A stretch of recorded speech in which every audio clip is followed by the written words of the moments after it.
Metre আৰু smart মিটাৰৰ পাৰ্থক্য জনপ্ৰতিনিধিৰ ভাষ্য অনুসৰি নতুন মিটাৰত নাই কোনো আখোৱাহৰ সত্যতা নিৰূপণৰ বাবে জনপ্ৰতিনিধিৰ বাসগৃহত লগোৱা হৈছিল 2টা মিটাৰ।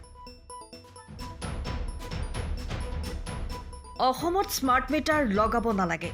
ৰাজ্যত স্মাৰ্ট মিটাৰক লৈ ৰাইজৰ মাজত অব্যাহত আছে প্ৰতিবাদ।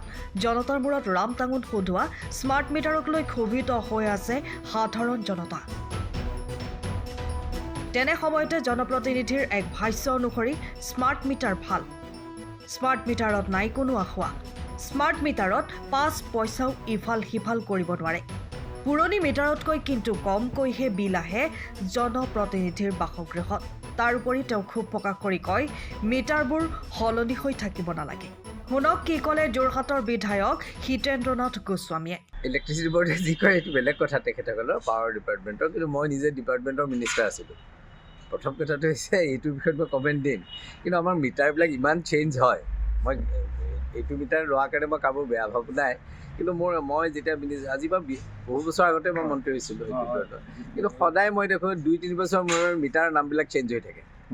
এইটো বৰ ঠিক নহয়, কাৰণ এটা মিটাৰত যথেষ্ট পইচা যায়, এক্সট্ৰেকাৰ পৰা বহুত পইচা যায়। পুৰণা মিটাৰবিলাক কি হ'ল কোনেও নাজানে। এতিয়া স্মাৰ্ট মিটাৰ কথাটো ঠিক তেনেকুৱাই, একেলগে গোটেই স্মাৰ্টবিলাক ল'লে মোৰ বোলে পাৰ্টকৈ লোৱাহেঁতেন মানুহবিলাকে ইমান হৈ কৰিব নোৱাৰিলহেঁতেন। এইটো ঠিক যে স্মাৰ্ট মিটাৰটোতো বেয়া মিটাৰ নহয়, তাত যেনিবা আপোনাৰ 5 পইচাও ইফাল সিফাল কৰিব নোৱাৰে, তাত সম্পূৰ্ণভাৱে গুচি আহে। গতিকে স্মাৰ্ট মিটাৰটো একো বেয়া হোৱা নাই, কিন্তু এতিয়া কি হৈছে গোটেই অসমত এটা ছেকশ্যনে অনবৰতে কৈয়ে আছে নহয়। গতিকে আপুনি মোৰ ঘৰত সমানে অহা বা বেছিকৈ অহা এইটোলৈ কথা নহয়, পাব্লিকে কি বিচাৰিছে।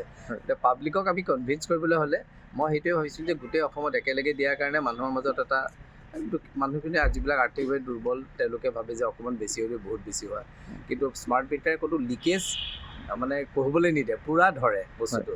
সেইকাৰণে নামটো স্মাৰ্ট মিটাৰ। এনেই লিকেজ কিছুমান হয়তো আগৰ মিটাৰবিলাকৰ, সেইকাৰণে মানুহৰ এতিয়া এইবোৰ চলি আছে। এইটোলৈ মই একো ইছ্যু বুলি ভবা নাই, কিন্তু আৰু এইটো ঠিক যে আমাৰ ইয়াত প্ৰথমতে কিন্তু মোক ক'লে যে আমাৰ স্মাৰ্ট মিটাৰত বেছি ওলাইছে বুলি, কিন্তু তাৰপিছত তেওঁলোকে কিবা কেলকুলেশ্যন কৰি দেখিলে নাই এইটো একেই আছে। গতিকে মোৰ কাৰণে সেইটো আমি জানো যে স্মাৰ্ট মিটাৰটো হ'লে বেয়া নহয়, সেইকাৰণে যে তাৰ লিকেজটো তাত নাথাকে আৰু ৰেভিনিউটো পূৰাকৈ পাব। কিন্তু যদি ক'ৰবাত কিবা কাৰণে সাংঘাতিক ডিফাৰেঞ্চ হৈছে তেওঁলোকে চাব লাগে। কেতিয়াবা স্মাৰ্ট মিটাৰকেইটাৰ যিবিলাক আছে কেতিয়াবা কেইটামান মিটাৰ বেয়াও হ'ব পাৰে, সেইকাৰণে হৈছে। গতিকে অভাৰঅলটো এতিয়ালৈকে তেনেকুৱা ৰিয়েকশ্যন হোৱা নাই, কিন্তু এটা ছেকশ্যনে এতিয়াও স্মাৰ্ট মিটাৰ বিৰোধিতা কৰি আছে। গতিকে মোৰ যিটো অভিজ্ঞতা মোৰ এইটোৱে কথা, এনেকৈ মিটাৰখিনি একেলগে নকৰি 2খন জিলাত তাৰপিছত 2খন জিলাত গোটেই মিটাৰবিলাক লৈ আনি পেলাই থৈ দিয়া যায়।